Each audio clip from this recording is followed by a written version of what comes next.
अस्सलाम वालेकुम everyone and welcome back to my YouTube channel CSS blueprint with Syeda Umaima. अच्छा जी, आज हम अपनी वही जो वीडियो सीरीज़ है मेथोडोलॉजी ऑफ एसे राइटिंग पे वो हम कंटिन्यू करेंगे। अच्छा जी, आज इस यानी कि सीरीज़ की जो वीडियो का पार्ट 3 होगा। अच्छा, ये फर्दर जो वीडियो का जो यानी कि जो पार्ट 3 है ये फर्दर डिवाइड होगा 5 सब पार्ट्स पे, सही, जिसपे हम जो यानी कि टोटल जो ऐसे टाइप्स हैं जो कॉमन यानी कि CSS में टोटल 5 पार्ट आती हैं मैक्सिमम, ठीक है, उनको हम हर पार्ट में एक डिफाइन लेवल पे अंडरस्टैंड करने की कोशिश करेंगे, देखेंगे उसको कैसे डील करना है, उनके यानी कि बिहाइंड जो यानी कि कहना चाहिए प्रॉम्प्ट्स क्या होते हैं, ठीक है, उस किस तरीके से उनको अंडरस्टैंड किया जाए, फिर उनके यानी कि अपोजिट में स्ट्रेटजीज कौन सी यूज़ की जाए और फर्दर मोर उसमें क्या क्या चीज़ें आती हैं।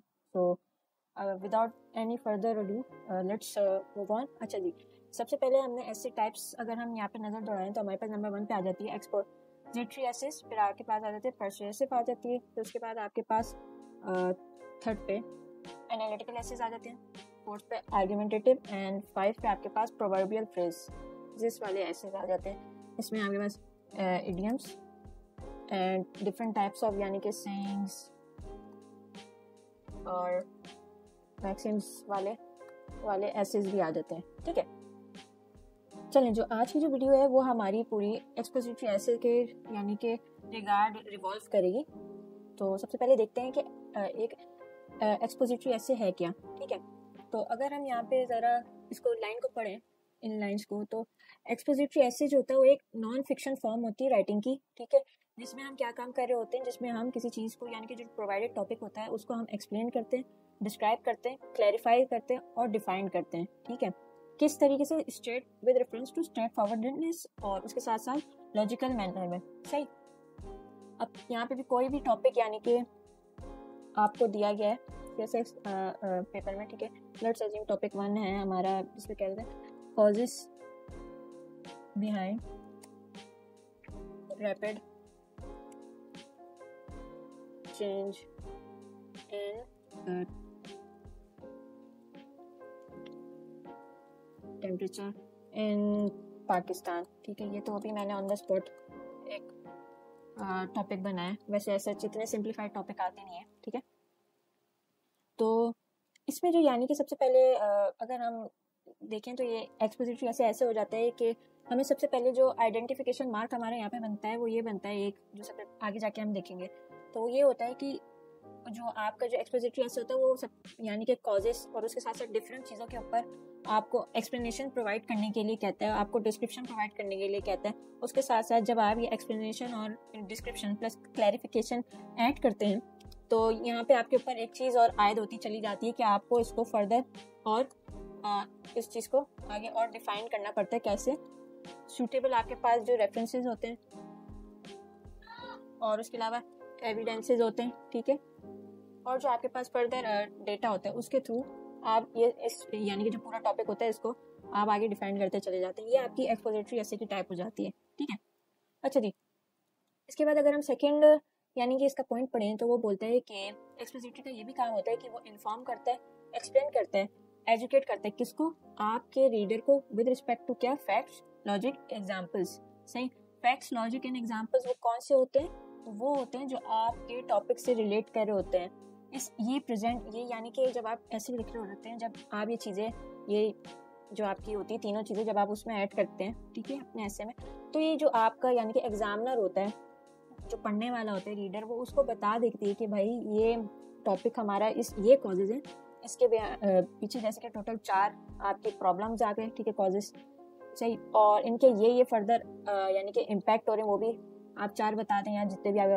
अच्छा जी, फिर फर्दर इसके ऊपर अगर आप चाहें, ठीक है, या तो ये टॉपिक ऐसे कि इसमें खाली कॉजेज पूछे गए, तो यहाँ पे ऐसा अगर आप काम लिखना भी जा रहे हैं तो अगर यहाँ पे ये होगा कि इम्पैक्ट और जो सोल्यूशन होंगे उसको हम फिर एक उसमें ही यानी कि कहने चाहिए इनको कंबाइन करके हम लिख देंगे। अच्छा जी, ये आगे आगे लेक्चर्स में ये चीज़ एक्सप्लेन हो जाएगी, ठीक है। तो ये जो कॉजेज होते हैं उनका आगे फिर क्या सोल्यूशन होता है ये हमें बताना होता है, ठीक है। इस तरीके से ये पूरी चेन ऑफ एक कमांड चल रही होती है कि एक स्टेप को हम कंप्लीट करके फिर नेक्स्ट स्टेप की तरफ मूव ऑन करते चले जाते हैं, ठीक है।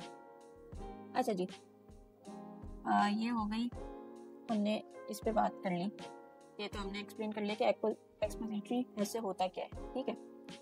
अब ज़रा हम इसकी इम्पोर्टेंट क्वालिटीज़ को अगर देखें तो वो ये हैं कि सबसे पहले आपके पास आ जाता है कि जो एक्सपोजिटरी जो हमारा ऐसे होता है वो उसके अंदर सबसे पहले आपके पास एक वेल डिफाइंड थीसिस मौजूद होता है। अच्छा जी, थीसिस जो होती है ना उसको आप ऐसे समझें कि किसी भी ऐसे की वो एक एग्जीक्यूटिव समरी होती है।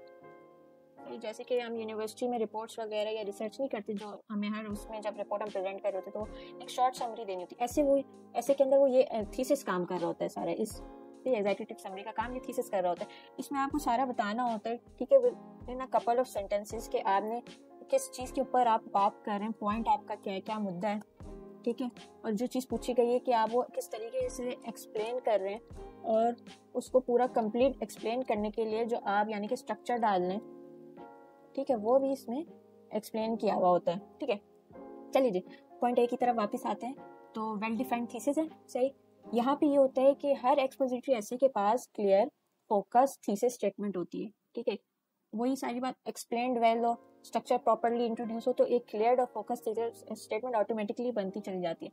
अच्छा, ये जो थीसिस स्टेटमेंट होती है वो एक्सपोजिटरी ऐसे का एक सेंट्रल आइडिया बन जाती है, जिसके गेट एक पॉइंट बन जाती है, जिसके गेट सारी स्टोरीज पूरी रिवॉल्व करती रहती हैं इस पॉइंट के गेट, ठीक है।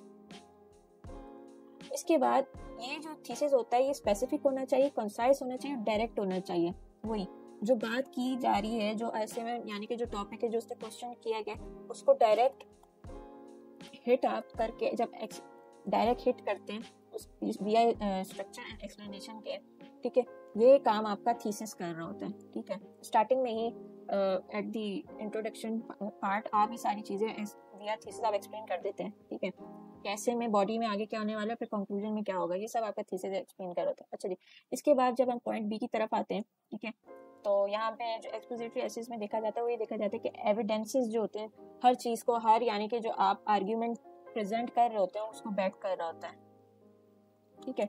एवरी सिंगल आर्ग्यूमेंट को ये यानी कि उसके लिए एविडेंसेस मौजूद होते हैं। चलिए नीचे पढ़ते हैं। Claims must be supported with solid evidence, ठीक है। यहाँ पे कोई भी किस्म की हवाई बात नहीं की जाती, सारी चीज़ों को आपको with data and proper references के एक्सप्लेन अपने आर्ग्यूमेंट्स को प्रोवाइड करना होता है।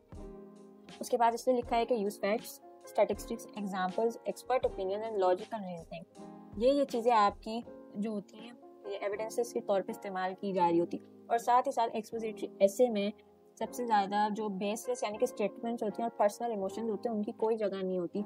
बाइसनेस आप अपनी तरफ से किसी एक पॉइंट पे नहीं कर सकते, आपकी पर्सनल ओपिनियन वहाँ पे कोई मायने नहीं रखती, उन्होंने पूरी तौर पे यहाँ पे बताया हुआ होता है, ठीक है।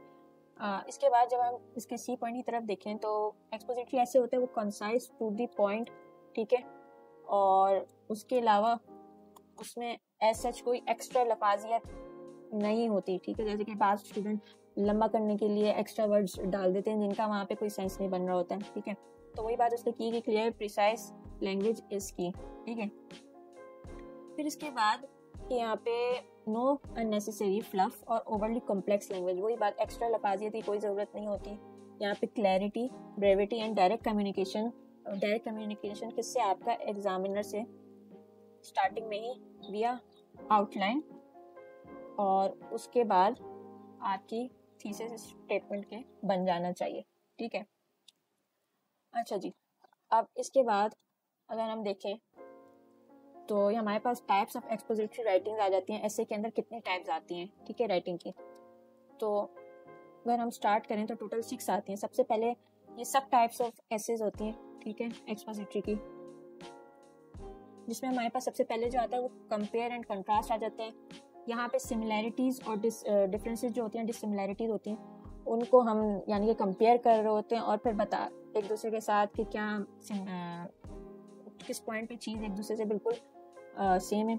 उसके अलावा कहाँ पे कोई पॉइंट या कोई सब्जेक्ट एक दूसरे से डिफर कर रहा होता है या कहाँ पे दूसरे पॉइंट ऑफ व्यू वहाँ पे आके इंटरेक्ट कर रहे होते हैं, ठीक है। उसके साथ साथ फिर जो सेकंड यानी कि सब टाइप होती है वो होती है कॉज एंड इफेक्ट की, ठीक है। इसे हम प्रोसेस एनालिसिस कहते हैं। अच्छा, इसके ऊपर मैं अभी आती हूँ कि प्रोसेस एनालिसिस क्यों बोलते हैं। यहाँ पे किसी भी टॉपिक का, अब जैसे कि ऊपर जो मैंने टॉपिक अगर हम देखें तो जो दिया था ये causes behind rapid change temperature in Pakistan. अच्छा जी, जब यहाँ पे कॉजेस अगर एग्जामिनर ने लिखा है तो इसके साथ साथ आपको ऑटोमेटिकली इफेक्ट्स भी बताने होंगे, मगर इफेक्ट्स आपको थोड़े लिमिटेड बताने होंगे बनिस्बत कॉजेस पे, क्योंकि यहाँ पे एग्जामिनर का फोकस जो यानी कि फोकस है वो सारा कॉजेस के ऊपर है। ठीक है, तो ये बोलता है कि यहाँ पे हमें कॉजेस में रीजंस बताने होते हैं कि क्या ये जो है टेम्परेचर आपका जो बढ़ रहा है पाकिस्तान के अंदर, उसके पीछे रीजंस क्या है। अब जैसे कि सबको पता है, जो हमारे पास रीजंस आ जाते हैं कि व्हीकल की जो CO2 इमिशन होती है, उसके साथ साथ जो हमारे पास एग्रीकल्चर की जो वेस्ट होती है उसको हम जो जलाते हैं, ठीक है, और इसके साथ साथ हमारे पास कहना चाहिए जितने रिक्वायर्ड ट्री फॉलिएज जो हमारे पास रेट होना चाहिए पाकिस्तान के अंदर, हमने उतना नहीं किया हुआ, क्योंकि हम एक क्लाइमेट डेंजर कंट्री है। ठीक है, और भी मेजर और कहना चाहिए इसमें कॉजेज आते चले जाते हैं। ठीक है, और अच्छा जी, ये कॉजेज हो गए, तो अब इससे जो इनका इफेक्ट पड़ता है या इनका जो असर आता है वो भी हमें बताना होगा। जो ये जो यहाँ पे जो मैंने लिखे हैं, तो इसका असर ये हो जाता है कि सबसे बड़ा जो पहले आता है कि रेस्पिरेटरी जो इश्यूज हमारे हो जाते हैं। रेस्पिरेटरी इश्यूज के साथ साथ आपकी कहना चाहिए जो यानी कि चिल्ड्रन प्लस जो एल्डर्स होते हैं, उनकी जो स्टेट ऑफ लाइफ होती है वो भी काफ़ी डिटेरिएट हो जाती है। सही, फर्दर फिर आगे आप इस तरीके से और चीज़ें एक्सप्लेन करते चले जाते हैं। ठीक है, अच्छा जी, इसके बाद अगर हम देखें तो हमारा नंबर 3 पे जो आता है डेफिनेशन एसेज आ जाते हैं। सही, अच्छा जी, अब डेफिनेशन एसेज से मुराद क्या है? डेफिनेशन एसेज से मुराद ये है कि एक टॉपिक दे दिया, ठीक है, कोई आइडिया दे दिया या कॉन्सेप्ट दे दिया। अब जैसे कि लेट्स अज्यूम उसने दे दिया खाली डेमोक्रेसी, सिर्फ ये टॉपिक आया, सिर्फ ये।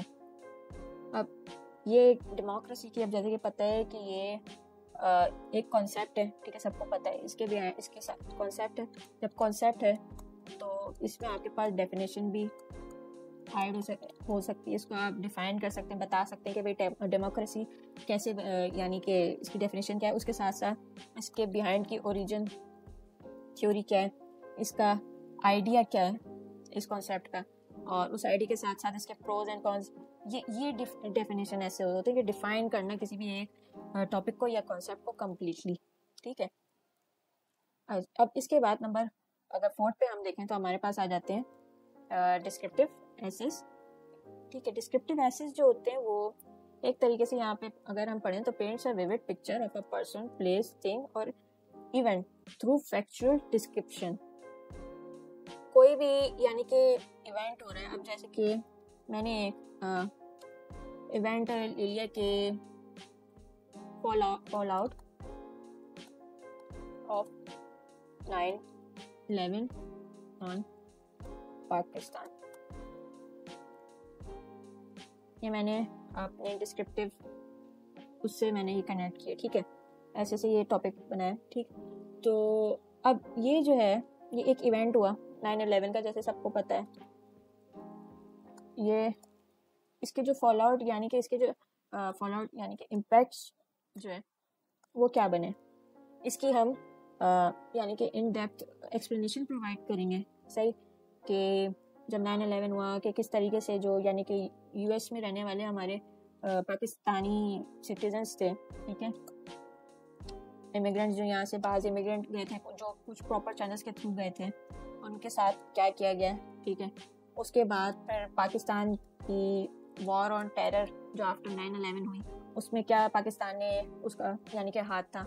उसके अलावा कहना चाहिए कि फर्दर मोर एक पाकिस्तान की क्या इमेज बनी, क्योंकि फिर जब 9/11 का जब जो मेन कल्प्रिट था उसामा बिन लादेन, जब वो पाकिस्तान से कैप्चर हुआ तो फिर आगे जाके जो कुछ हुआ तो सबको पता है। तो ये सारी डिस्क्रिप्शन आप in a form of story provide करेंगे। ठीक है, अच्छा जी, फिर नंबर 5 में हमारे पास आ जाता है प्रोसेस ऐसे। अच्छा, प्रोसेस ऐसे ये काम करता है कि वो एक्सप्लेन करता है कि कोई भी चीज़ यानी कि जो हाउ टू डू समथिंग कैसे हो रही है, ठीक है, और जो उसके बिहाइंड का जो प्रोसेस है वो कैसे स्टेप बाय स्टेप अनफोल्ड हो रहा है या कैसे वो किस स्टेप्स पे मुश्तमिल है। सही, अब इसके लिए ये जो एसेज है, ये वाला जो सब टाइप है, अगर मैं यहाँ पे एग्जांपल दे दूँ कि लेट्स अस्यूम एक बिल्कुल बेसिक सी एग्जांपल दी है, even though it won't be relating with the ऐसे पेपर, बट एक्सप्लेन करने के लिए कि फोटो सिंथेसिस का जो प्रोसेस है वो इसके ऊपर ऐसे ये तो बहुत ही सिंपल टॉपिक है, ठीक है, ये सिर्फ एक्सप्लेन करने के लिए बता रहा हूँ कि इस किस्म का अगर कोई ऐसे नजर आए, ठीक है, तो इसमें आप फ्रॉम पार्ट यानी कि जो ए होगा, पॉइंट 1 होगा, वहाँ से स्टार्ट करेंगे टिल एंड के भाई क्या क्या स्टेप्स होते हैं, किस तरीके से पूरा ये प्रोसेस होता है कि पत्ते कैसे यानी कि लीड जो आपकी हीट होती है और लाइट होती है वो ऑब्जॉर्ब करते हैं, कुछ किस तरीके से पानी भेजते हैं, ये पूरी इसी को अगर हम ये जो प्रोसेस है इसको हम ऐसे फॉर्मेट में पूरा करके एक्सप्लेन कर दें तो ये आपका सिंपल प्रोसेस ऐसे बन जाता है, ठीक है जी। अब इसके बाद अगर हम आ जाएं तो फिर लास्ट में हमारे पास आता है एनालाइजिंग कॉज एंड इफेक्ट्स, सही। अब ये एक और टाइप ऐसे होती है कि जिसमें आपको कॉज एंड इफेक्ट्स पता हो और फिर आपको फर्दर उनको यानी कि अंडरस्टैंडिंग उनकी बना रहे हो, ऐसे के अंदर एक्सप्लेन कर रहे हो कि अच्छा जी ये तो है कि हमारे पास कॉज एंड इफेक्ट्स ये मौजूद है, मगर इनके अलावा फर्दर और कहाँ इन कॉजेज की और आगे क्या ब्रांचिंग हो रही होती है और उनके इफेक्ट्स की आगे और कहाँ ब्रांचिंग या इम्पैक्ट्स हो रहे होते हैं वो आप एक्सप्लेन कर रहे होते हो। अच्छा यहाँ पे यही लिखा हुआ है कि focuses on understanding complex relationship between events and their consequences further branches, यानी कि जो ब्रांचिंग ऑफ हो रही होती है। अब हम अगर नीचे देखें तो यहाँ पे थोड़ी सी स्ट्रेटजीज डिफाइन की हुई हैं, टोटल मेरे ख्याल से ये मैंने 12 स्ट्रेटजीज जब मैंने अपनी गो थ्रू की तो मुझे यही यानी कि समझ आया कि इस तरीके से हम किसी भी किस्म के एक्सपोजिटरी यानी कि जो टोटल 6 टाइप्स हैं इनको हम डील कर सकते हैं, ये स्ट्रेटजीज हैं, ठीक है। अच्छा जी, सबसे पहला जो पॉइंट है वो ये है कि ऑब्जेक्टिव टोन होनी चाहिए, ठीक है। सबसे ऊपर ही स्टार्टिंग में ही क्योंकि एक्सप्लेन कर दिया गया था कि जो एक्सपोजिटरी ऐसे होता है वो बिल्कुल यानी स्ट्रेट फॉरवर्डनेस होता है, कोई बायसनेस वगैरह यहाँ पे मौजूद नहीं होती। वही बात दोबारा यहाँ पे मैंने रिपीट की है कि न्यूट्रल होता है आपका बिल्कुल, ठीक है, जैसा टॉपिक होता है उस हिसाब से, ठीक है। अब जैसे कि अगर आपको कहना चाहिए कि टॉपिक ही इंडिकेट कर रहे हैं एक साइड की तरफ तो फिर आप यानी किसी पॉइंट की तरफ इंडिकेट करें कि इस पॉइंट के ऊपर लिखना है, ठीक है, तो फिर आप उसकी तरफ इंडिकेशन करते हैं, मगर जब भी आप न्यूट्रल रहते हुए ही टॉपिक को देखते हुए ही उसे एक्सप्लेन कर रहे होते हैं, ठीक है। वहाँ पे बिल्कुल कोई बायसनेस मौजूद नहीं होनी चाहिए, ठीक है। उसके अलावा इमोशनल या पर्सुएसिव लैंग्वेज हमारी जो एक्सपोजिटरी एसेज में मौजूद नहीं होती, ठीक है। अब अगर यहाँ पे मैंने एक एग्जांपल दी है उसको अगर हम देखें तो वो ये है कि the impact of social media on modern communications, ठीक है। अच्छा, इसका जो प्रॉम्प्ट यानी कि जो जिसको यानी कि ब्रेक डाउन करके अगर हम इसे समझना चाहें तो वो ये बनता है टॉपिक का कि इसमें हमें एक्सप्लेन करना होगा कि जो सोशल मीडिया है उसने मॉडर्न कम्युनिकेशन को किस तरीके से, जो कम्युनिकेशन स्टाइल है उसको किस तरीके से यानी कि ट्रांसफॉर्म किया है, बेहतर किया है और मॉडर्नाइज किया है। अच्छा, ठीक है, यही वो बात लिखी गई, आप इस बारे में लिखेंगे मगर यहाँ पे अपने पर्सनल कोई बायसनेस या कोई भी ओपिनियन आप यहाँ पे ऐड नहीं करेंगे, ठीक है। उसके बाद जो आपके एक्सपोजिटरी ऐसे होते हैं वो रिसर्चेबल टॉपिक्स होते हैं मैक्सिमम, ठीक है।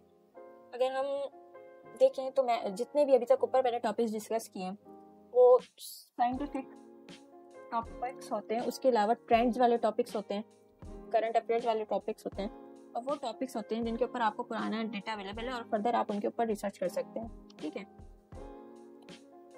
अच्छा, यहाँ पे देखें तो इसमें मैंने एग्जांपल ये दी है कि क्लाइमेट चेंज और history of democracy, evolution of technology, वही एआई का टॉपिक इसमें आ गया। उसके साथ साथ फर्दर आप इसमें पॉलिटिक्स पूरा यानी कि बहुत बड़ा वाइड ये सब्जेक्ट है, इसमें डिफरेंट सब टॉपिक्स आ जाते हैं। उसके अलावा जेंडर से रिलेटेड आपके यहाँ पे आ जाते हैं, साथ साथ कहना चाहिए आपके रिलेशनशिप्स यानी आईआर के भी टॉपिक आ सकते हैं, इंटरनेशनल रिलेशनशिप बिटवीन कंट्रीज, उनके ऊपर रिसर्च करके आप बता सकते हैं। और अगर जो कॉन्फ्लिक्ट्स यानी कि हो रहे होते हैं ऑल ओवर कंट्रीज वो भी रिसर्चेबल टॉपिक्स हैं, बहुत सारे यहाँ पे आगे मैं एक्सेट्रा डाल दूँ क्योंकि अनलिमिटेड यहाँ पे यानी कि टॉपिक्स हो जाते हैं, ठीक है। यहाँ पे प्रॉम्प्ट अगर देखें उससे पहले ऐसे का जो टॉपिक है वो ये है कि renewable energy the future of global power supply, ठीक है। अब ये जो इसका जो प्रॉम्प्ट बनता है, इसकी जो अंडरस्टैंडिंग बनती है वो यही बनती है कि जो रिन्यूएबल एनर्जी है वो जो फ्यूचर में यानी कि जो ये आगे हमारे जो अगर हम फ्यूचर देखें जिस तरीके से, तो जो फॉसिल फ्यूल्स हैं वो एक टाइम पे आके ख़त्म हो जाएंगे और इसके साथ साथ ये जो फॉसिल फ्यूल्स हैं ये हार्मफुल होते हैं हमारे एनवायरनमेंट के। उसके बाद जो यानी कि ग्रीन एनर्जी, रिन्यूएबल एनर्जी जो हमारी होती है, ये जो होती है ये एक ह्यूमन रेस की फ्यूचर को इस प्लैनेट के ऊपर अगर हम आजकल देखें इसी चीज़ के ऊपर ट्रेंड्स भी चल रहे हैं, बातचीत भी हो रही है कि कार्बन एमिशन को कैसे कम किया जाए। कार्बन एमिशन जो हमारे यानी कि फॉसिल फ्यूल से निकल के आ रही होती है, उसको कैसे कम किया जाए। तो उसके ऊपर ये रिन्यूएबल एनर्जी, ग्रीन एनर्जी के बारे में बात की जा रही होती है, ठीक है। और जो ये रिन्यूएबल एनर्जी और ग्रीन एनर्जी होती है, ये आपकी यही होती है, अगर बिल्कुल ही लेमन ज़बान में मैं एक्सप्लेन करूँ तो ये आपकी सनलाइट,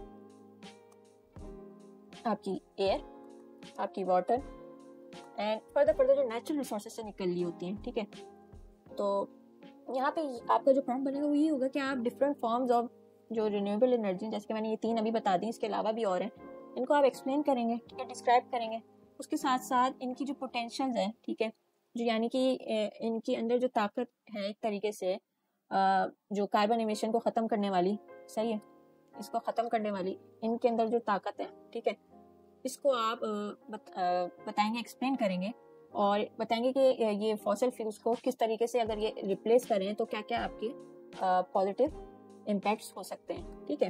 अब यहाँ पे अगर प्रॉम्प्ट पढ़ लें तो ये वो यही कहता है कि describe different renewable energy sources and the potential in replacing fossil fuels, evidences from credible sources. वही एविडेंस ही प्रोवाइड करना है सब चीज़ों के साथ, हवाई बातें नहीं करनी। इसके बाद अगर हम नीचे जाएं तो तीसरे पॉइंट, यहाँ पे जो सबसे ज़्यादा यानी कि आइडेंटिफाई करने का जो मेथड होता है किसी भी एक्सपोजिटरी ऐसे को, वो ये होता है कि उसमें कॉज एंड इफेक्ट पूछ लिए जाए, सही। अब यहाँ पे जो ऐसे टॉपिक की जो मैंने एग्जांपल दी है वो ये है कि the causes and consequence of urbanisation in developing countries, सही। अब ये बहुत ही सिंपल यानी कि ऐसे टॉपिक है, ठीक है। तो इसमें जो अगर हम यानी कि इसका जो प्रॉम्प्ट बनेगा या इसकी जो अंडरस्टैंडिंग बनेगी वो यही होगी कि जो एग्जामिनर हमसे पूछ रहा है वो ये पूछ रहा है कि भाई जो डेवलपिंग कंट्रीज हैं, डेवलपिंग कंट्रीज कौन सी, सच एज पाकिस्तान हो गई आपकी, उसके साथ साथ आपके पास इंडिया आ जाता है, साउथ यानी कि तकरीबन साउथ एशिया की कंट्रीज और डिफरेंट और भी जो कंट्रीज होती हैं एशिया में आने वाली, वहाँ पे जो रैपिड अर्बनाइजेशन हो रही है, ठीक है, इसके बिहाइंड के कॉजेस बताएं कि किस वजह से इतनी तेजी से ये हो रही है, ठीक है। और जो ये इतनी तेजी से हो रही है तो इनके आगे फ्यूचर के जो इम्पैक्ट हैं, जो कॉन्सिक्वेंसेज हैं, जो इनकी यानी कि असर आएगा, सही, किसी भी किस्म का वो असर आइदर पॉजिटिव हो सकता है या नेगेटिव भी हो सकता है, दोनों साइडों पे आपने बताना होगा, तो वो क्या होगा, ठीक है, ये एक्सप्लेन करें, ये सही। अगर हम इसकी प्रॉम्प्ट देख लें तो प्रॉम्प्ट हमें ये कहती है कि analyse the factors driving urbanisation, factors वही कॉजेज जो ड्राइव कर रहे हैं इसे, सही। उसके बाद उसने बोला effects it has on infrastructure, economy and society. इसने इन 3 पॉइंट्स के ऊपर यहाँ पे हमने एक्सप्लेन कर दिया। वैसे इन तीन के अलावा भी वेरियस तरीके से अर्बनाइजेशन के इम्पैक्ट्स होते हैं। कल्चरल हो सकते हैं इन अ सेंस, क्योंकि रूरल से, ठीक है, शिफ्ट होता है अर्बन की तरफ, तो इसमें बाल औक़ात जो आपकी ट्रेडिशनल कल्चर होते हैं वो भी काफ़ी डैमेज हो जाती है। जब रूरल एरियाज में कोई नहीं रहेगा तो वहाँ का जो ट्रेडिशनल कल्चर होगा वो किस तरीके से सर्वाइव करेगा, ठीक है, एक ये पॉइंट हो जाता है। फर्दरमोर अगर आप देखें तो आपकी लीगल एस्पेक्ट से भी काफ़ी इम्पैक्ट पड़ रहा हो, तो लीगल एस्पेक्ट से कैसे कि अर्बनाइजेशन का अगर कॉन्सिक्वेंसेस देख लें कि जब यानी कि डिफरेंट एरिया, रूरल एरिया से लोग आ रहे होते हैं जॉब्स और यानी कि एक रोज़ी रोटी और अपनी यानी ज़िंदगी अच्छी करने के लिए आ रहे होते हैं। और यहाँ पे अगर हम देखें कि अर्बन, अब जैसे कि let's take an example of Karachi, के यहाँ पे माशाल्लाह से ऑल ओवर द पाकिस्तान लोग मौजूद हैं, ठीक है, मगर यहाँ पे जो सबसे मेजर इशू आ जाता है वो ये आ जाता है कि लैक ऑफ जॉब्स आपकी बिल्कुल ना होने के बराबर हैं, जिसकी वजह से आपके जो लोग होते हैं वो किस तरफ ड्राइव हो जाते हैं, वो आपकी थीवरी भी स्पेलिंग ले देंगे, अच्छा, थेफ्ट की तरफ यानी कि नामजद हो जाते हैं, मूव ऑन कर देते हैं। अच्छा, ये जो थेफ्ट का इम्पैक्ट होता है ये आपके लीगल पहलूज में आ जाता है, फिर के सिक्योरिटी कंसर्न हो जाते हैं, उसके साथ साथ आपकी कहना चाहिए एक जो सोशल लाइव्स होती हैं वो फिर जाके आपकी जो सोशल लाइव्स है सोसाइटी और उसके साथ इकोनॉमी, इसके ऊपर इम्पैक्ट कर रही होती हैं और फर्दर वो इंफ्रास्ट्रक्चर पे भी इम्पैक्ट कर रही होती हैं। तो ये सारी चीज़ें इंटरलिंक्ड होती हैं। ये एक जो एस्पायरेंट होता है उसके ऊपर ही होता है कि वो किस तरीके से इन्हें यानी कि किस तरीके से जाल में बुन के एक दूसरे से लिंक बना रहे हैं, एवरी सिंगल जो एस्पेक्ट्स होते हैं या पॉइंट्स होते हैं उनका, ठीक है। नंबर 4 पे अगर हम देखें तो हमारे पास कंपेयर एंड कंट्रास्ट का आ जाता है। कंपैरिजन एंड कंट्रास्ट में वही बात होती है कि सिमिलैरिटीज़ और डिफरेंसेस को हम यानी कि दो चीज़ों के दरमियान के बारे में डिसाइड कर रहे होते हैं। अब ये जो यहाँ पे एग्जांपल है वो यही मैंने दी है कि democratic versus authoritarian political system, अब कंपैरेटिव स्टडीज। अब यहाँ पे हमारे पास दो टर्मिनोलॉजीज है, comparative and authoritarian political systems. अब दोनों को हम मद्देनजर रखते हुए देखेंगे, सही कंपेयर जब हम करेंगे तो हम इनके जो सिमिलर पॉइंट्स होंगे उनको अंडरस्टैंड करेंगे। पहले ठीक है, जब ऐसे में लिख लूँगे पहले हम उनको लिख देंगे भाई ये अब जैसे 5 पॉइंट्स हैं ये सिमिलर है। उसके अलावा जब हम देखेंगे तो फिर उसके अगेंस्ट हम जब पॉइंट्स लिखेंगे डिफरेंसेस में, तो हम ये देखेंगे कितने डिफरेंट, किस तरीके से अथॉरिटेरियन रिजीम्स डिफरेंट होती है और डेमोक्रेटिक रिजीम्स किस तरीके से डिफर कर रही होती है। ये आपकी ऑपरेशनल लेवल पे भी डिफर कर रही होती है और हर लिहाज से डिफर कर रही होती है। वो हम यानी कि स्टेप बाय स्टेप एक्सप्लेन करते चले जाएंगे। तो इसका प्रॉम्प्ट ये पड़ेगा कि स्ट्रेंथ्स वीकनेसेस किसकी, डेमोक्रेटिक और अथॉरिटेरियन गवर्नमेंट की हम कंपेयर कर रहे होंगे। और उसके साथ साथ यहाँ पे ये एक ऐसी सब टाइप है जिसपे फैक्चुअल एविडेंस प्रोवाइड करना बहुत ही ज़रूरी होता है। इसके बाद नंबर 5 पे अगर हम आ जाएं तो वही एक्सप्लेनिंग प्रोसेसेस करने होते हैं, जैसे कि मैंने ऊपर बताया था, आपको एक टॉपिक दिया था फोटोसिंथेसिस वाला। उसी किस्म के आपके पास टॉपिक्स आ जाते हैं डिफरेंट, अगर सीएसएस लेवल पे तो एडवांस टॉपिक्स होते हैं, तो वहाँ पे हमें यही काम करना होता है। जो स्टेप्स होते हैं उनको हम आउटलाइन करते हैं क्लियरली, ठीक है, और उसके बिहाइंड के जो मैकेनिज्म होता है वो पूरा हम उसको एक्सप्लेन करते हैं वो किस तरीके से काम करता है और उसके काम करने से आगे फर्दर कौन से इवेंट्स यानी कि कौन सी हैपनिंग्स अनफोल्ड हो रही होती हैं। तो अगर हम यहाँ पे इसका ऐसे की एग्जाम्पल लें तो वो मैंने ये लिखी कि how climate change policies are formulated at global level. अब इसका जो प्रॉम्प्ट मेरा आराम से बनेगा वो यही बनेगा कि हम स्टेप बाय स्टेप, अगर मैं यहाँ पे इसको एक्सप्लेन करूँ तो इसका प्रॉम्प्ट ये बनेगा कि हम जो क्लाइमेट चेंज है इसके ये ठीक है, इसमें हम स्टेप बाय स्टेप पहले तो हम ये एक्सप्लेन करेंगे जो आपकी इंटरनेशनल एनवायरनमेंट पॉलिसीज हो गई IEPs, ठीक है, ये इनके स्टेप्स हैं जितने भी वो हम एक्सप्लेन करेंगे। उसके बाद यानी कि आगे फर्दर जो ड्राइव हो रही है पॉलिसीज इसके अंदर वो जो प्रपोज्ड हुई है, ठीक है, और प्रपोज हो गई हैं मगर अभी पास नहीं हुई है, उनके इम्पैक्ट क्या होंगे वो हम एक्सप्लेन करेंगे। उसके साथ साथ प्रपोज हो गई हैं मगर उनके ऊपर नेगोशिएशन चल रहा है, उनके बारे में हम बात करेंगे। और जो प्रपोज हो गए, नेगोशिएटेड हो के इम्प्लीमेंट हो रही है, ठीक है, इम्प्लीमेंट हो गई हैं, उसके ऊपर भी हम एक्सप्लेन करेंगे, ठीक है। और अगर हम इसका प्रॉम्प्ट देखें वो ये कहता है explain step by step how international environmental policies और प्रपोज नेगोशिएटेड एंड एनफोर्स। यहाँ पे भी जब हम बात करेंगे तो यहाँ पे हम एविडेंसेस और डिफरेंट केस स्टडीज़ का सहारा लेते हुए पूरी बात को हम अपनी एक्सप्लेन करेंगे, ठीक है। अच्छा, नंबर 6 पे हमारे पास आ जाते हैं करंट इवेंट्स और ट्रेंड्स। ये सबसे ज़्यादा यानी कि आसान सब टाइप होती है एक्सपोजिटरी। क्योंकि कोई भी जो करंट यानी कि ट्रेंड होता है या एक यानी कि अफेयर्स चल रहा होता है, कोई इशू इवेंट किसी भी किस्म का कॉन्फ्लिक्ट कुछ भी चल रहा होता है, तो उसके ऊपर एट द करंट टाइम आपके एट ऑन हैंड डेटा बहुत इजीली अवेलेबल होता है, जिसकी वजह से आप बहुत ही एक अच्छा और रिफाइंड किस्म का मटेरियल गैदर करके ऐसे लिख सकते हैं, ठीक है। यहाँ पे वही मैंने साथ साथ जो लिखा है कि हम रिसेंट फिनोमेनास को एनालाइज करते हैं, यहाँ पर एक्सप्लेन करेंगे। अब रिसेंट फिनोमेना जो आजकल जो लास्ट ईयर 2024 में और इवन 2025 में चल रहा था वो यही है कि AI की ग्रोथ, उसके अलावा ग्लोबल वार्मिंग और सोशल मीडिया ट्रेंड्स, उसके साथ साथ जो अब एक रिसेंटली जो इन हुआ है टॉपिक वो है हमारा टैरिफ वॉर का, जो कि एक तरीके से दोबारा रिवाइव की गई है बाय द US। उसके अलावा अगर हम फर्दर देख लें तो अभी कुछ अर्से पहले पहलगाम जो यानी कि इशू हुआ, फिर उससे पहले पाकिस्तान के अंदर जो BLA ने जो हमारी ट्रेन जाफर एक्सप्रेस जो हाईजैक की थी, सिक्योरिटी कंसर्न्स का, और उसके साथ साथ फ़लस्तीन का इशू सही और कश्मीर का इशू जो दोबारा रिवाइव होने को तैयार हो रहा है, ठीक है। और फर्दर मोर डिफरेंट जो इश्यूज अगर आप ऑल ओवर द मैप अगर आप यानी कि वर्ल्ड मैप देखें तो आपके पास आ जाता है साउथ अफ्रीका के अंदर भी कुछ इश्यूज चल रहे हैं, उसके साथ साथ आपके अफ्रीका में मल्टीपल इश्यूज और फेमिन की प्रॉब्लम चल रही होती है। तो ये वही करंट इवेंट्स होते हैं कि जिसके ऊपर हम काफ़ी आसान तरीके से लिख सकते हैं। क्यों लिख सकते हैं? क्योंकि जब हम अपने CSS की प्रिपरेशन कर रहे होते हैं तो हम एक सब्जेक्ट और पढ़ते हैं करंट अफेयर्स का, जिसमें हम ये सारी चीज़ें फ्रॉम यानी कि पॉइंट 1 to पॉइंट 100 लेवल तक यानी कि देख रहे होते हैं, ठीक है। जिसकी वजह से इन यानी कि टॉपिक्स पे लिखना काफ़ी आसान हो जाता है एक स्टूडेंट के लिए। अच्छा, अब जो इस यहाँ पे जो ऐसे टॉपिक है वो मैंने वही जो लास्ट ईयर काफ़ी इन था और सब कह रहे थे कि पेपर में भी आया था और अनफॉर्चुनेटली पेपर में कहीं पे भी नहीं दिखा, तो यही था कि the rise of artificial intelligence and its impact on employment, ठीक है जी। आर्टिफिशियल इंटेलिजेंस तो आ गई है, और अब आ गई है तो अब उसके असरात क्या होंगे, ठीक है। तो असरात जो हम देख रहे हैं, तो सबसे ज़्यादा जो सबसे डीपनिंग और ख़तरनाक असर आता है वो सबसे पहले जो आएगा वो एम्प्लॉयमेंट के ऊपर आएगा, ठीक है।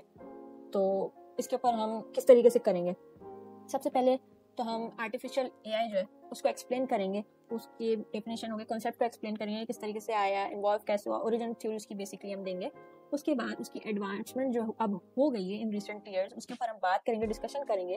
फिर उन एडवांसमेंट्स को हम लिंक करेंगे कि ये किस तरीके से ट्रेडिशनल और मॉडर्न जो जॉब आपके सेक्टर्स हैं करंट, ठीक है, उनको कैसे यानी कि इम्पैक्ट करेगा, और जो पर्सनल पीपल यानी कि पर्सनल होते हैं, एम्प्लॉयज़ होते हैं ह्यूमन, उनके ऊपर क्या इम्पैक्ट आएगा, और किस तरीके से जो उनकी जो यानी कि कहना चाहिए, यहाँ पे दो चीज़ें हो सकती हैं, या तो उनको रिमूव किया जाएगा या तो उनकी काम को और बेटर करने में उनकी मदद करेगा, वो कैसे इम्पैक्ट होगा उसके ऊपर बात की जाएगी, ठीक है। अच्छा, ये भी एक ऐसा टॉपिक है कि यहाँ पे आपने जो है ना अपना एक जो पर्सनल ओपिनियन है, जो बायसनेस, एक ह्यूमन बायसनेस होती है, उसको आपने बिल्कुल भी हावी नहीं होने देना, बिल्कुल fact based, evidence based, case study based बात करनी है, ठीक है। जितने ज़्यादा स्ट्रॉन्ग आपके एविडेंस होंगे उतने ज़्यादा आपके ऐसे ये वाले जो करंट इवेंट्स के होते हैं पास करने के चांसेस बढ़ जाते हैं, ठीक है। अब प्रॉम्प्ट यहाँ पे पढ़े तो वो ये कह रहे हैं कि discuss how advancement in AI are affecting traditional modern job sectors, सही। तो आगे उसने बोला विदाउट ऑफरिंग पर्सनल ओपिनियन, अपने ओपिनियन नहीं बताने। अब जो सिक्स यानी कि यहाँ पे जो स्ट्रेटेजी आ जाती है वो यही आती है कि जब आप टॉपिक पिक कर रहे होते हैं तो उस पर सब टाइम आपको दिख जाएगी कि अगर कोई कॉन्सेप्ट है, ठीक है, उसको एक्सप्लेन करने को इस किस्म यानी कि लिखा है कि आपने डिफाइन करना है, ठीक है। तो इसमें सिंपल यही होगा कि आप उसके ऊपर जो कॉम्प्लेक्स यानी कि कॉन्सेप्ट है या आइडिया है उसको क्लैरिफाई करेंगे कि भाई मैं इस ये है, इसके पीछे ये कॉन्टेक्स्ट है इस टॉपिक का, और इसकी फर्दर ये लिंकेज बनती है आगे जाके डिफरेंट पॉइंट से, ठीक है, पॉइंट ए से फिर आगे जाके पॉइंट बी से, इस तरीके से लिंक होता है। अब यहाँ पे जो एग्जाम्पल मैंने दी वो ये दिया कि डिफाइनिंग ग्लोबलाइजेशन इन 21st सेंचुरी, ठीक है, बहुत ही सिंपल टॉपिक है। तो अब इसमें यही होगा कि ग्लोबलाइजेशन का जो एक पूरा जो कॉन्सेप्ट है, पहले तो आप उसको इंट्रोडक्शन में बताएंगे, डेफिनेशन देंगे, फिर उसके अलावा जो आजकल करंट टाइम्स में जो ये ग्लोबलाइजेशन है, क्योंकि हम 21st सेंचुरी में, तो ये किस तरीके से ग्लोबलाइजेशन का कॉन्सेप्ट हमारी सोसाइटी में इंटीग्रेटेड है, कैसे काम कर रहा होता है, और उसके अलावा 21st सेंचुरी से जो अर्लियर डिकेड्स हैं, उससे पहले पुराने जो डिकेड्स हैं उससे कैसे डिफर करता है, ठीक है, उसके साथ साथ क्या किस तरीके से उससे लिंक बनाया हुआ है, ठीक है, क्या कितना किस तरीके से एडवांस हो गया है पुराने डिकेड्स की ग्लोबलाइजेशन से, वही कॉन्टेक्स्ट लेके वही ए टू बी लिंक, ठीक है। तो ये होता है काम आपका। नंबर 8 पे हमारे पास आ जाते हैं प्रॉब्लम एंड सॉल्यूशन, ठीक है। ये बहुत सिंपल होता है, इसमें ये होता है कि एक प्रॉब्लम आपको डिफाइन की हुई होगी, एक्सप्लेन कर दी गई होगी, और उसके आप सॉल्यूशन देंगे, ठीक है। वो यहाँ पे जो ये वाली टाइप होती है इसमें आपको फैक्ट्स और एविडेंस होना बहुत ज़रूरी होता है। अच्छा, जो यहाँ पे जो टॉपिक यानी कि मैंने एग्जांपल के तौर पे रखा वो यही है, जो आजकल काफ़ी हमारे पाकिस्तान में भी जिसका इशू चल रहा है, और अभी रिसेंटली इंडिया ने यानी कि पाकिस्तान को इंडस वाटर ट्रीटी पे जो थ्रेटन किया है उसी के ऊपर मैंने रखते हुए यानी कि टॉपिक बनाया वो यही है कि water scarcity in south Asia problems and solution, ठीक है। अब जो ये जो यानी कि साउथ एशिया जो है ना हमारा पूरा रीजन, ये एक कहना चाहिए काफ़ी वाटर थ्रेटेंड रीजन है, ठीक है। क्यों? क्योंकि यहाँ पे मैक्सिमम सारी डेवलपिंग कंट्रीज़ हैं, और डेवलपिंग कंट्रीज़ हैं तो ऑटोमेटिकली यहाँ पे यही सबसे बड़ा इशू आ जाता है कि यहाँ पे प्रॉपर रिसोर्स मैनेजमेंट नहीं होती, ठीक है। अब ये टॉपिक आपके पास आ गया सही पेपर में, तो आप इसको कैसे डील करोगे? सबसे पहले आगे देखो कि भाई मैंने अगर आउटलाइन बनानी है वो ये बनेगी कि सबसे पहले कॉजेज इसके आएंगे, ठीक है, वाटर स्कार्सिटी की, ठीक है, किस तरीके से यानी कि हमारे पास जो पानी है वो अनअवेलेबल होता है इस पूरे खत्ते में, ठीक है। उसके बाद फिर हम एक यानी कि प्रूवन साइंटिफिक जो प्रूवन हमारे पास सॉल्यूशंस होंगे, ठीक है, वो हम प्रोवाइड करेंगे, सही। और इन सॉल्यूशंस को हम सस्टेनेबल वाटर मैनेजमेंट जो होती है या सस्टेनेबल वाटर मैनेजमेंट के अलावा उसकी बेसिस लेके उसके साथ साथ डिफरेंट कहना चाहिए कि स्टडीज़ को अंडरलाइन करते हुए इनको एक्सप्लेन करने की कोशिश करेंगे। अब 9th पॉइंट पे हमारे पास आ जाता है एनालिटिकल एसेस, ठीक है। अब जो एनालिटिकल एसेस होता है वो यहाँ पे ये हो रहा होता है कि भाई जो एक टॉपिक होता है हम टॉपिक को ना मल्टीपल पार्ट्स पे ब्रेक डाउन कर देते हैं, ये देखिए यही बात लिखी गई है यहाँ पे। जो टॉपिक होता है ब्रेक डाउन टॉपिक्स, ये ब्रेक डाउन हो जाता है क्या टॉपिक पार्ट्स में, ठीक है। और फिर हम फर्दर उन पार्ट्स को एक्सप्लेन करते हैं कि वो कैसे यानी कि एक दूसरे के साथ काम कर रहे होते हैं। अब एग्जाम्पल यानी टॉपिक एग्जाम्पल देखें तो वो यही है कि analysing the effect of social inequality on national stability. अब ये थोड़ा कहना चाहिए एक टफ सा टॉपिक आ गया, तो अब इसका प्रॉम्प्ट कैसे बनेगा? इसका प्रॉम्प्ट ऐसे बनेगा कि सबसे पहले इसने जो बात की है, अगर हम यहाँ देखें, इतने हिस्से को अगर हम आधा कर दें, ठीक है, ब्रेक डाउन कर दें टॉपिक को, ठीक है, जो उसने सवाल किया कि analyse the effect of social inequality. अब इस यहाँ पे ये चीज़ आया, इफेक्ट्स किस चीज़ के, हमें सोशल इनइक्वालिटी के इफेक्ट्स एनालाइज करने, अंडरस्टैंड करने, ठीक है। अब सही, ये हो गए इफेक्ट्स, मगर ये इफेक्ट्स किस पे होंगे? नेशनल स्टेबिलिटी के ऊपर। National stability as such, national stability में आपके पास डिफरेंट जो नेशनल स्टेबिलिटी होती है एक मुल्क की, उसके बारे में बात की जा रही है, ठीक है। अच्छा, जो सोशल इनइक्वालिटी है उसमें आपके पास जो सोशल इनइक्वालिटीज आ जाती हैं मेजरली इकोनॉमिक वाली होती है। उसके अलावा आपके पास सोशल होती है, रिलीजियस भी होती है, एजुकेशनल होती है, हेल्थ वाली होती है, पॉलिटिकल होती है, एंड सो ऑन, ठीक है। उसको ये जो चीज़ें, इनको हम लिंक करेंगे अपनी नेशनल स्टेबिलिटी के ऊपर, ये कैसे इम्पैक्ट कर रही होती है अगर इनके अंदर इनइक्वालिटीज आ रही हो, ठीक है।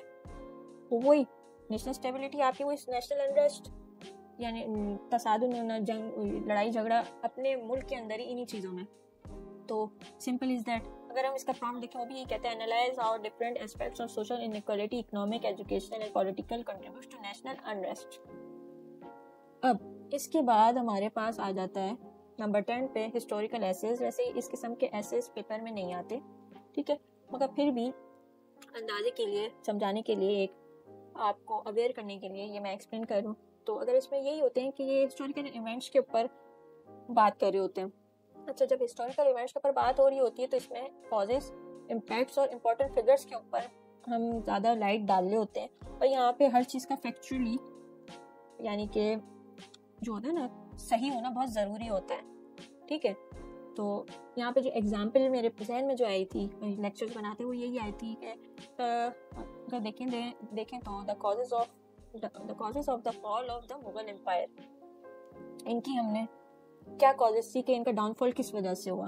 अब जैसे कि सबको जब पाकिस्तान अफेयर्स हम प्रिपेयर करते हैं तो उसमें हम ये टॉपिक स्पेशली तौर पे तैयार करते हैं, क्योंकि इसमें यही होता है, प्री पार्टीशन से पहले ये टॉपिक काफ़ी हिट होता है, बाज़ों का हिट हो भी जाता है, ठीक है। डाउनफॉल ऑफ मुगल एम्पायर जो है ना, ये एक आपका कहना चाहिए पाकिस्तान मूवमेंट में बहुत बड़ा अहम किरदार अदा करता है।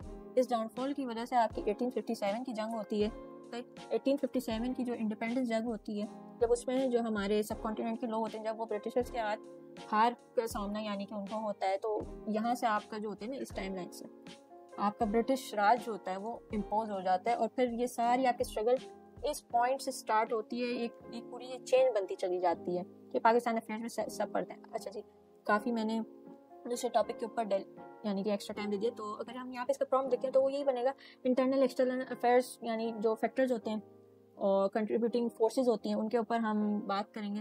ये तुम्हारे पायर नहीं, ये मुगल एम्पायर है, हाँ ठीक है। उसके साथ साथ हिस्टोरिकल एविडेंसेस हम प्रोवाइड करते हैं। तो ये जो टॉपिक है ना, ये आपके इस किस्म के टॉपिक्स, तो इसको आप हिस्ट्री की बुक्स और हिस्टोरिकल एविडेंस और डेटा को रखते हुए आप आंसर करते हैं। अब फिर नंबर 11 पे आपके पास आ जाते हैं लिटरेरी एसेज, ठीक है। अब ये लिटरेरी जो एसेज होते हैं, मैक्सिमम जो लोग होते हैं वो कहते हैं कि ये आप ना ऑप्ट करें, ये इसको एक तरीके से डेंजर जोन होता है एस्पायरेंट्स के लिए, क्योंकि ये एक तरीके से एग्जामिनर का जो चेकर होता है ना, उसका ही प्ले एरिया होता है, ठीक है। वहाँ पे एक एग्जामिनर के कोर्ट में बॉल होती है, वो किसी भी तरीके से कहना चाहे आपकी मार्किंग कर सकता है, ठीक। अच्छा, यहाँ पे आपके पास आ जाती है चीज़ें, वो होती हैं कि थीम्स आ जाते हैं, डिफरेंट कैरेक्टर्स आ जाते हैं, सेटिंग्स हो जाती हैं, सिंबलिज्म आ जाते हैं। सबसे ज़्यादा ये सिंबलिज्म्स आपको मरवाते हैं, क्योंकि एक सिंबलिज्म में मसला ये होता है कि आपने जैसे कि एक सिंबल ले लिया, उसके मल्टीपल मायने हो सकते हैं, और उन मल्टीपल मायनों में से एग्जामिनर कौन सा यानी कि मायने एक्सपेक्ट कर रहा है, अब ऐसे के अंदर वो आपको उसका नहीं पता होता। तो ये हिट एंड मिस चीज़, ये टाइप होती है ना एसेस की, ये हिट एंड मिस होती है। अब जो यहाँ पे जो मैंने ऐसे के टॉपिक की एग्जांपल दिए, वो ये दिए, अगर हम गौर से देखें तो the theme of justice in Harper Lee's To Kill a Mockingbird, सही।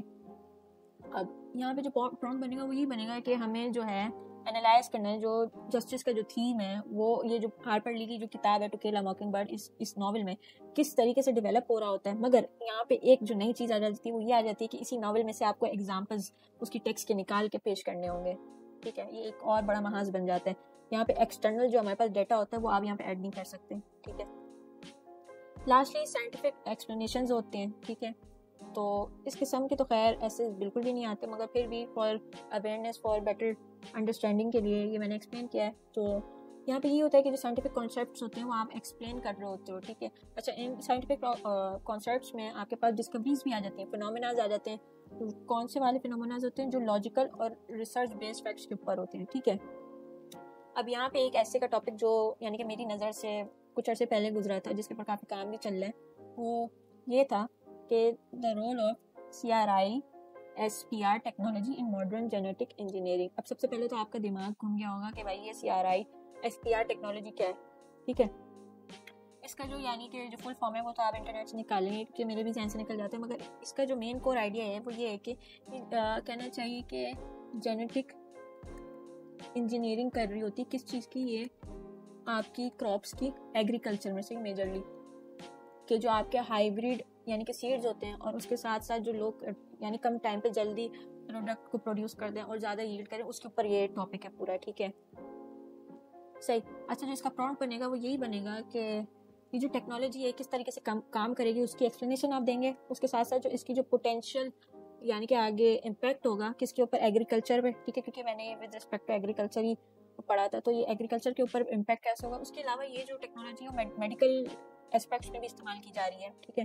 और मेडिकल एस्पेक्ट्स पे कैसे यानी कि इस्तेमाल की जा रही है कि जो डिफेक्टेड यानी कि हमें जीन्स में जो बीमारियां मिल रही होती हैं, जेनेटिकल डिजीजेस, उनको कैसे रिमूव हम कर सकते हैं उसके ऊपर, ठीक है। तो यहाँ पे इस चीज़ में ये CRI SPR की टेक्नोलॉजी आपकी काम आ रही होती है, तो इसके बारे में, इनकी इम्प्लीकेशन के बारे में हम लिखेंगे, ठीक है। यहाँ पे सारा आपको साइंटिफिक रिसर्च आपको प्रोवाइड करनी होगी, डेटा जो गैदर हुआ है प्रॉपर वो आपको पूरा यहाँ पे मेंशन करना होगा। चलें जी, ये तो आज का हमने कहना चाहिए सारा, हमने ये सारी चीज़ें जो कवर की हैं एक्सपोजिटरी एसेस में कवर की, जिसमें हमने स्ट्रेटजीज देखी कि कुछ यानी कि टाइप्स भी थी, इसमें कुछ स्ट्रेटजीज भी थी कि किस तरीके से जो सब टाइप्स हैं उनको किस तरीके से हम टैकल कर सकते हैं। ये सारी टोटल 12 थी जो मैंने बताई आपको। उसके अलावा टाइप्स ऑफ एक्सपोजिटरी राइटिंग क्या होती है, वो सब टाइप्स आपकी टोटल 7 बन जाती हैं, ठीक है। उसके अलावा आपने क्वालिटीज़ देखी, जो इंपॉर्टेंट क्वालिटीज़ होती है एक एक्सपोजिटरी राइटिंग के अंदर यानी ऐसे में होनी चाहिए। और सबसे पहले फिर हमने कहा कि एक्सपोजिटरी ऐसे होता क्या है, असल में हमसे मांगा क्या जा रहा होता है, ठीक है। इंशाल्लाह ताला इसके बाद जो नेक्स्ट वीडियो आएगी उसमें हम बात करेंगे परसुएसिव एसेस के बारे में, ठीक है। सो उम्मीद है कि आपको ये जो जितना भी मैंने एक्सप्लेन किया है ये सब आपको क्लियरली समझ आ गया होगा। अगर ना समझ आए तो कोई इशू नहीं है, नीचे कमेंट्स में जो भी क्वेरीज है अपनी डाल दिया करें, ठीक है। उसके साथ साथ काइंडली इस वीडियो को लाइक करें, और जो आपके साथ जो एस्पायरेंट्स जो तैयारी कर रहे हैं उनके साथ भी शेयर करें। उसके अलावा जो मेरा जो चैनल है उसको भी लाइक यानी कि सब्सक्राइब कर दें, और साथ साथ जो बेल आइकन है वो भी प्रेस कर दें। तो उससे ये होगा कि जो फर्दर यानी कि जो वीडियोस होंगी किसी भी किस्म की with respect to in aspirants preparation, वो सब आपको इजीली अवेलेबल हो जाएंगी, ठीक है। तो that's all today from my side. Take care and अल्लाह हाफिज़।